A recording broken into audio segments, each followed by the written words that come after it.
صل على محمد وآل محمد اللهم صل۔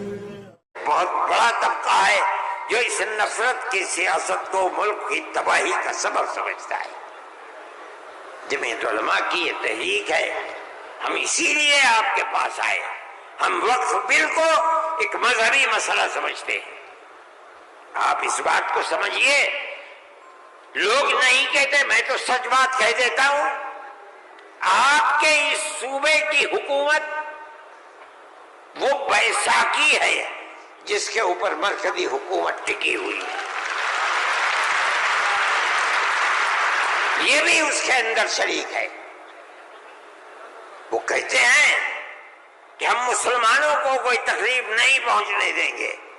میں نے جو بات کہی ہے اسی لیے کہ یہ آواز ان تک پہنچے کہ وقف کو زندہ رکھنا یہ ہمارا مذہبی فریضہ ہے، ہمارا مذہب ہے وقف۔ اگر آپ اس کی تائید کریں گے تو مسلمان خود فیصلہ کرے کہ آپ کی گورنمنٹ آپ کے مذہب کو زندہ رکھنا چاہتی ہے یا آگ لگانا چاہتی ہے۔ جمعیت علماء ہند زندہ باد، مولانا ارشد مدنی، نعرہ تکبیر، اللہ اکبر، ارشد مدنی قلم بڑھاؤ، تمہارے ساتھ ہے، جمعیت علماء ہند زندہ باد۔ میرے بھائی، تیسرا مسئلہ مدرسوں کا مسئلہ ہے۔ مدرسے دو طرح کے ہیں، ایک وہ مدرسے ہیں جو گورنمنٹ سے امداد لیتے ہیں، ایک وہ مدرسے ہیں جو گورنمنٹ سے ایک پیسہ بھی نہیں لیتے۔ ہم پہلے سے کہتے تھے، لوگوں سے بلاتے تھے کہ پیسہ مت لو۔ یہ ہو نہیں سکتا کہ گورنمنٹ دے اور تم سے لینا، یہ نہیں ہو سکتا۔ آج سے تقریباً 15-20 سال پہلے دلی کے اندر ایک میٹنگ بلائی، بہار کے لوگ بھی اس وقت گورنمنٹ میں تھے، یہ بھی تھے، اور وہ یہ تھی کہ مدرسے والوں کو ہم پیسہ دیں گے۔ سب نے منع کر دیا کہ ہم نہیں جائیں گے۔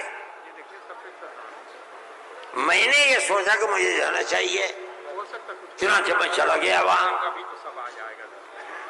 انہوں نے مجھے اسٹیج پر بلا دیا، اس کے اندر بڑے بڑے وزراء بیٹھے ہوئے تھے، ارجن سنگھ بھی تھے اور دوسرے لوگ تھے۔ وہاں تقریر کرنے والوں نے تقریر کی مدرسوں کے خلاف، میں خاموش بیٹھا رہا۔ اس کے بعد مجھ کو کہا کہ آپ بولیں۔ میں بولے، میں نے ان سے کہا کہ آپ نہیں جانتے کہ مدرسوں کا کردار کیا ہے۔ میں آپ کو بتاتا ہوں، جب 1857 کے اندر لوگوں کا قتل عام ہو گیا تو اب ملک کی آزادی کے لیے جہاد کرنے والے مجاہد ہی ختم ہو گئے۔ جن لوگوں نے جہاد کیا تھا وہ جیل میں پکڑے گئے۔ جب عام معافی کا اعلان ہوا تو علماء نکلے اور سر جوڑ کر بیٹھے۔ 57 میں جہاد ہوا تھا، ٹھیک 9 سال کے بعد 1866 میں دارالعلوم کی بنیاد رکھی۔ کیوں؟ اب مجاہد زندہ نہیں رہے، دارالعلوم میں جنگ آزادی کے لیے مجاہدین کی فیکٹری بنانی تھی، وہ ہے دارالعلوم کے اوپر۔ مدارس اسلامیہ زندہ باد، جمعیت علماء ہند زندہ باد، نعرہ تکبیر، اللہ اکبر، مدارس اسلامیہ، اللہ اکبر۔ اس فیکٹری سے بڑے بڑے ہزاروں مدرسے بن گئے۔ جہاں دنیا میں جائیے، نیو یارک میں چلے جائیے، واشنگٹن میں چلے جائیے، لندن میں چلے جائیے، ساؤتھ افریقہ میں چلے جائیے، اور ایشیا کے اندر تو جس ملک میں قدم رکھو یہیں کے فارغ ہیں یا یہاں کے فارغ ہونے والے کے شاگرد ہیں جنہوں نے مدرسے بنا رکھے ہیں۔ یہ مدرسے در حقیقت ملک کی آزادی کی ضمانت ہے۔ ملک کے اندر حضرت شیخ الہند یہیں کے پیدا ہوئے جنہوں نے 4 سال مالٹا میں جیل کاٹی۔ مولانا مدنی یہیں سے پیدا ہوئے ہیں جنہوں نے 9 سال انگریز کی جیل کاٹی ہے۔ اور میں نے کہا میں کتنوں کا نام لوں آپ کے سامنے۔ یہ مدرسوں کی زندگی ہے اور یہ تاریخ ہے۔ آپ اس تاریخ کو بجھانا چاہتے ہیں، کہتے ہیں بالکل نہیں۔ انہوں نے کہا کہ ہم نہیں بجھانا۔ میں نے کہا کہ یہ ہو نہیں سکتا کہ آپ پیسہ دیں انہیں اور پھر ان کے نظام تعلیم اور نصاب تعلیم میں دخل نہ دیں۔ آواز آئی ہم وعدہ کرتے ہیں کہ نہیں دیں گے۔ میں نے کہا اچھا، میں آپ کو جھوٹا نہیں کہتا ہوں، مجھے یہ بتائیے کہ ابھی الیکشن میں 3 سال باقی ہیں، کیا آپ یہ ضمانت دے سکتے ہیں کہ 3 سال کے بعد جو الیکشن ہوگا اس الیکشن کے نتیجے میں کامیاب ہو کر آپ ہی اقتدار کی کرسی پر بیٹھیں گے؟ کہنے لگے نہیں دے سکتے۔ میں نے کہا تو آپ تو 3 سال کی ضمانت نہیں دیتے، اور میرے دل میں یہ ارمان ہے کہ اگر قیامت تک میں زندہ رہوں گا تو مدرسوں کو لے کے چلوں گا۔ میرا آپ سے کیسے ہو جائے گا؟ میری آپ سے اس میں مصالحت نہیں ہو سکتی۔ آپ کو اسکول بنانے ہیں، آپ مجھے دیجیے، آپ اگر 50 اسکول کہیں گے میں 50 بنا دوں گا۔ لیکن آپ یہ چاہیں کہ مدرسے کو ختم کر کے اس کے اندر اسکول کا نصاب بن جائے، یا یہ مدرسے آپ سے پیسہ لے کر چلے، جمعیت علماء اسے گوارا نہیں کرے گی۔ میں نے ان سے کہا کہ مدرسے اور مسجد میں کوئی فرق نہیں ہے۔ کہنے لگے وہ کیسے؟ میں نے کہا اس لیے کہ اگر مسجد میں نماز پڑھی جاتی ہے، مدرسے میں نماز سکھلائی جاتی ہے۔ اگر مسجد میں نماز کے اندر قرآن پڑھا جاتا ہے، مدرسے کے اندر قرآن پڑھنا سکھلایا جاتا ہے۔ کیسے دونوں الگ ہو جائیں گے؟ یہ دونوں ایک دوسرے کے ساتھ ہیں۔ جیسے ہم مسجد اپنی خود بناتے ہیں، چاہے چھپر ڈال کر کے بنائیں، اسی طرح ہم مدرسے میں بھی آپ سے کوئی مساعدت لینا ہم نہیں گوارا کرتے۔ اچھا، میں یہ کہہ کر کے بیٹھ گیا، صدیقی صاحب جن کو گورنمنٹ نے بنایا تھا اسکولوں کو ان کا اقلیتی کردار دینے کے لیے، وہ میرے برابر بیٹھے تھے، وہ بھی اس اجتماع کو بلانے والے تھے۔ اس کے بعد ایک اور صاحب کھڑے ہوئے میرے بعد، انہوں نے پہلے سے یہ کہا کہ مجھے بڑا افسوس ہے کہ آپ نے ارشد کے بعد مجھے بلا لیا، کچھ وقفے کے بعد بلاتے۔ انہوں نے تقریر، اور جیسے انہوں نے کہا میں نے اس پر یہ کہا کہ میرے اندر یہ طاقت ہے، آپ جو فرمائیں گے میں اسے قبول کروں گا، خاموش، میں کوئی اس کی تردید نہیں کروں گا، اس لیے آپ فرمائیے۔ جیسے انہوں نے کہا کہ مدرسوں کا کردار کمزور ہو گیا، وہ تو مجمع جو صبح کھڑے ہو گئے، خبیث ہے، اتار دو، پھینک دو، نکال دو اس کو یہاں سے۔ جب آگ لگنے لگی تو میں نے صدیقی صاحب سے کہا صدیقی صاحب میں تو جا رہا ہوں۔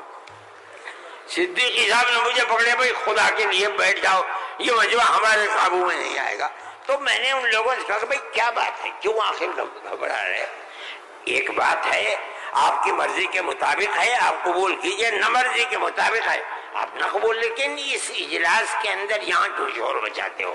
خیر وہ لوگ بیٹھ گئے۔ جب ہو گیا تو میں اٹھ کے بھاگ گیا۔ کانگریس گورنمنٹ کی جو بالکل آخری شخصیت تھی، انہوں نے کہا کہ بھائی سونیا جی صدر تھی، انہوں نے کہا کہ آپ نے کیا کر دیا، میں پہلے منع کرتی تھی کہ اس مسئلے کو نہ چھوڑو، بند کر دو اس کو، جو مدرسہ بند ہو گیا۔ آج بھی یہی مصیبت تھی، ان مدرسوں کے خلاف ابتدا میں جو امداد نہیں لیتے تھے کوئی نہیں بولتا تھا، اس لیے کہ جب تمہارا کھایا نہیں ہے تو تم ہم سے پوچھ کیوں سکتے ہو؟ جو تمہارا کھاتے ہیں ان سے جا کے کہو۔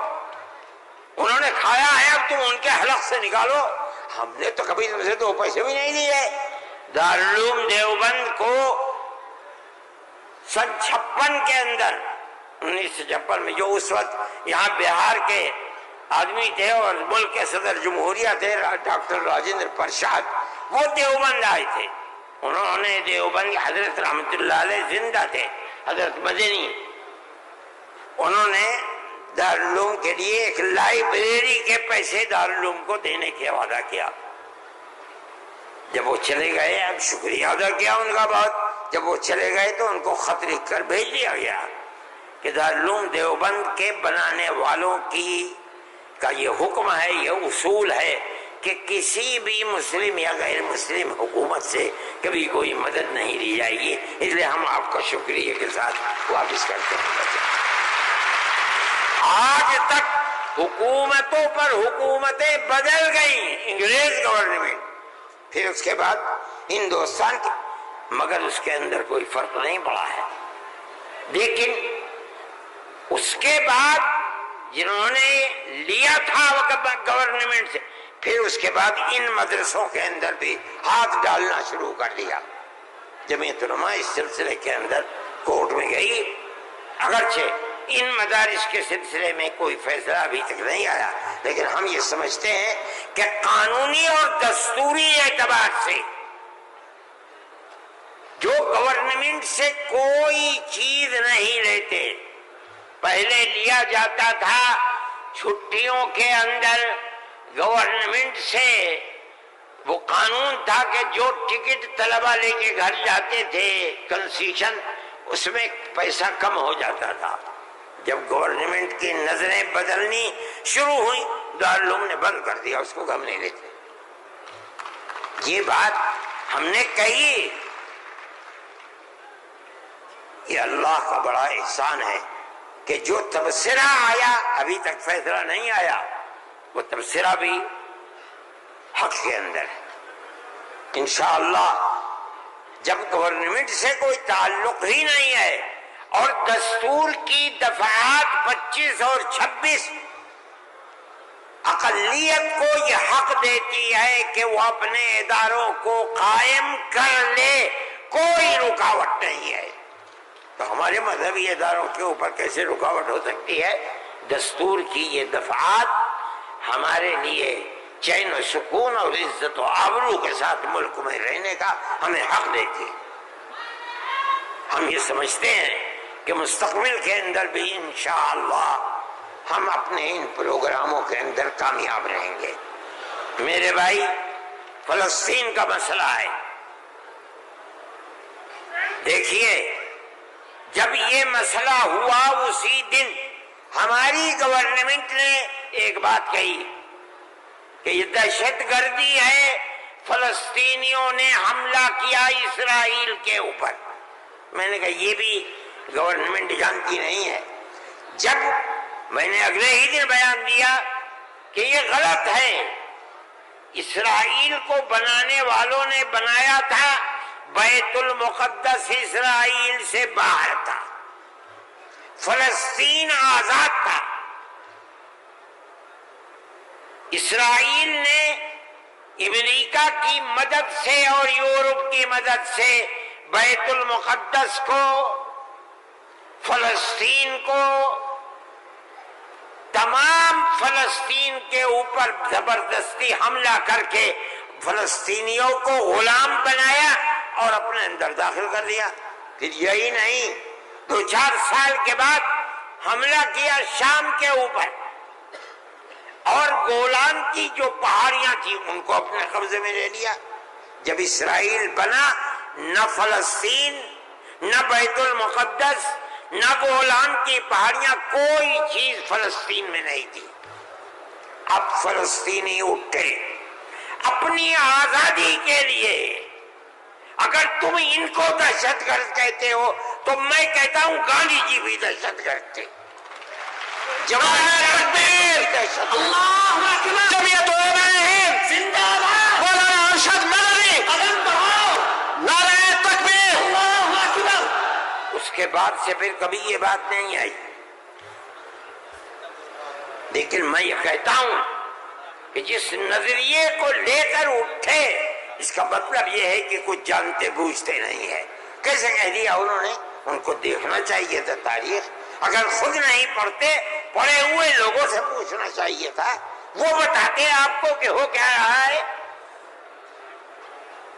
میرے بھائی میں یہ بات کہتا ہوں کہ جمعیت علماء کی ایک تاریخ ہے اور جمعیت علماء اس چیز کے اوپر ہے۔ ہمارا اس وقت کا مسئلہ صرف ایک ہی مسئلہ نہیں، بہت مسائل ہے، لیکن وقف ترمیمی بل کا مسئلہ بھی یہی ہے جس کو جاننے کی یہ ہمارا مذہب ہے۔ ہم یہ کہتے ہیں بہار کی گورنمنٹ کو بھی، آندھرا گورنمنٹ کو بھی اگر وہ کریں گے تو اس کا مطلب یہ ہے کہ مسلمان کے پیٹ کے اندر چھرا گھونپیں گے اور مسلمان کے مذہب کو آگ لگانا چاہتے ہیں۔ مسلمان کو سوچ لینا چاہیے کہ وہ کیا کرے گا اور مستقبل کے اندر اسے اس جنجال کو کس طرح نمٹانا ہے۔ ہم ایک بات کہہ رہے ہیں اور ہمیں یہ کہنے کا حق ہے، اس لیے کہ دستور کے خلاف ہے۔ دستور نے ہمیں مذہبی آزادی دی ہے۔ آپ وقف کو مذہب نہیں سمجھتے، لیکن اس لیے نہیں سمجھتے کہ نہ آپ قرآن کو جانتے ہیں نہ آپ حدیث کو جانتے ہیں۔ حضرت عمر رضی اللہ تعالی عنہ نے اپنا ایک باغ وقف کرنے کی نبی کریم علیہ السلام سے اجازت چاہیے جو خیبر میں تھا۔ آپ نے فرمایا میری رائے یہ ہے کہ تم باغ کو وقف مت کرو بلکہ باغ کی کھجوروں کو وقف کر دو فقراء اور مساکین کے لیے، اس لیے کہ باغ تمہارا رہے گا، باغ اس کا محتاج ہے کہ تم اس کی دیکھ بھال کرو۔ وقف کر دو گے کوئی دیکھ بھال نہیں کرے گا۔ باغ تمہارا ہے، تم اس کی دیکھ بھال کرو، جو پھل اس کے اوپر آئے گا وہ فقیروں کو اور محتاجوں کو تقسیم کر دو۔ انہوں نے ایسے ہی کر دیا۔ میرے بھائی وقف 1400 سال سے چلا آ رہا ہے۔ اللہ نے قرآن میں فرمایا ہے، رسول اللہ نے حدیث کے اندر فرمایا ہے، اور چونکہ یہ مجلس اس کی نہیں ہے ورنہ تو بے شمار اوقاف ہیں۔ خود نبی کریم علیہ السلام نے اپنی زندگی کے اندر وقف کیے ہیں۔ یہ ہمارا مذہب ہے، آپ کیوں اس کے اندر دخل دیتے ہیں؟ آپ یہ کہیں کہ دستور میں لکھا ہوا نہیں ہے، اس کا مطلب یہ ہے کہ آپ یہ نہیں مانتے کہ مسلمان کو آزادی ہے اپنے مذہب کی حفاظت کی۔ آپ یہ نہیں جانتے ایک ایک مذہب کی جزئیات کو دستور کے اندر جمع کرنا ممکن نہیں ہے۔ مذہب اسلام تو آدمی کے پیدا ہونے سے پہلے موت کے بعد تک قبر کے اندر جو صورتحال ہوتی ہے اسلام اس سب کو اپنے احاطے میں لیے ہوئے۔ آپ کے دستور میں کتنی گنجائش ہوگی اس کی؟ یہ بات کہہ دیا کہ ہمیں اپنے مذہب پر چلنے اور اپنانے کا حق ہے، اسے زندہ رہنے کا حق ہے۔ ہم یہ بات کہہ رہے ہیں، ہم نہیں چاہتے کہ کوئی دوسرا اس کے اندر دخل اندازی کرے۔ میرے بھائی میں نے یہ بات کہی اور میں نہیں سمجھتا ہوں کہ اس سے زائد مجھے کوئی بات کہنی چاہیے، اس لیے میں آپ حضرات سے کہ تشریف آوری کا شکریہ ادا کرتا ہوں۔ میں اس ہال کے اندر 1-2 مرتبہ پہلے بھی آ چکا ہوں، مگر میں نے کبھی مسلمانوں کا اتنا بڑا مجمع یہاں نہیں دیکھا۔ میں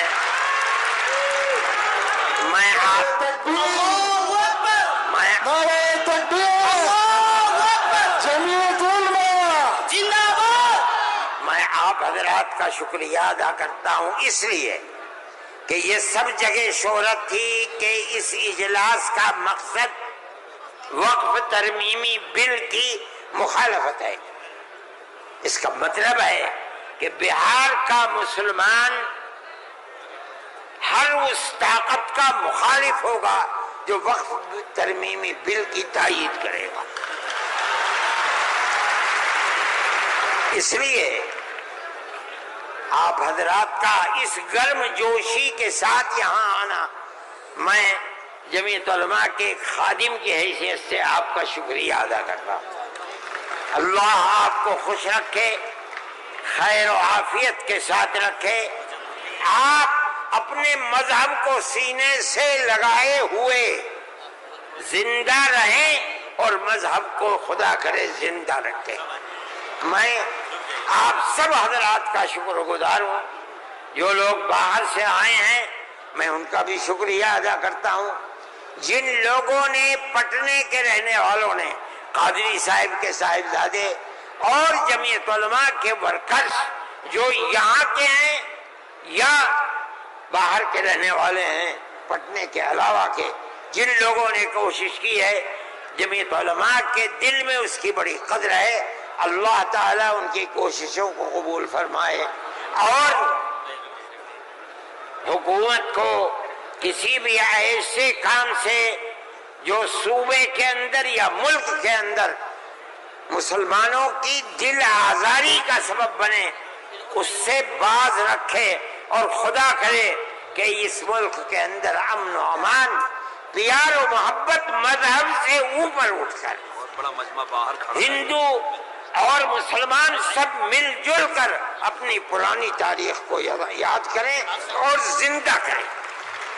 مسلمان اور ہندو گاؤں در گاؤں آج سے نہیں 1300 سال سے رہتا چلا آ رہا ہے، کہیں تو کوئی جھگڑا نہیں ہے۔ آج کون سی ملک کے اوپر آفت ہے کہ آگ لگانے ہی کے اوپر سیاست کی بنیاد رکھی ہوئی ہے؟ ہم اس کے مخالف ہیں، ہم اس کو پسند نہیں کرتے ہیں۔ ملک ہمارا ہے، ہم ملک کے اندر امن و امان کو چاہتے ہیں، پیار و محبت کو چاہتے ہیں۔ جس طرح ہندو کا حق ہے مسلمان کا بھی حق ہے، ایک دوسرے کے ساتھ پیار و محبت کرنی چاہیے۔ میں ہر مسلمان سے کہتا ہوں، چاہے گھر ہو، محلے میں ہو، دکان پر ہو، بازار میں ہو، اسکول میں ہو یا اپنے کھیت میں ہو، اپنے پڑوسی ہندو کو اپنا بھائی سمجھو، ایک دوسرے کے ساتھ پیار و محبت کرو، جو ضرورت مند ہے اس کی ضرورت کو پورا کرو۔ تمہارا یہ عمل تمہارا مذہبی عمل ہے، یاد رکھنا۔ یہ نہیں کہ میں کہہ رہا ہوں، جمعیت علماء کا نہیں، قرآن و حدیث یہی کہتا ہے۔ اس لیے آپ اپنی اس محبت بھری زندگی کو دنیا کے سامنے پیش کریں۔ میں ارباب مدارس سے بھی کہتا ہوں، وہ جہاں جائیں، جہاں رہیں، جہاں مدرسہ چلائیں، ایک دوسرے کے ساتھ الجھ ہندو مسلمان کو قریب کرنے کی اپنی تحریک کو زندگی عطا فرمائیں، جو آپ کی تحریک نہیں ہے، اسلام کی دی ہوئی تحریک ہے۔ اللہ ملک کے اندر امن و امان کو قائم رکھے، پیار و محبت کو زندگی عطا فرمائے۔ میں ڈاکٹر صاحب، صدر صاحب، جنرل سیکریٹری صاحب بہار، ان سب کا تہ دل سے شکریہ ادا کرتا ہوں۔ اللہ ان کی کوششوں کو کامیاب فرمائے اور اس اجتماع کو اپنے مقاصد کے اندر کامیابی عطا فرمائے۔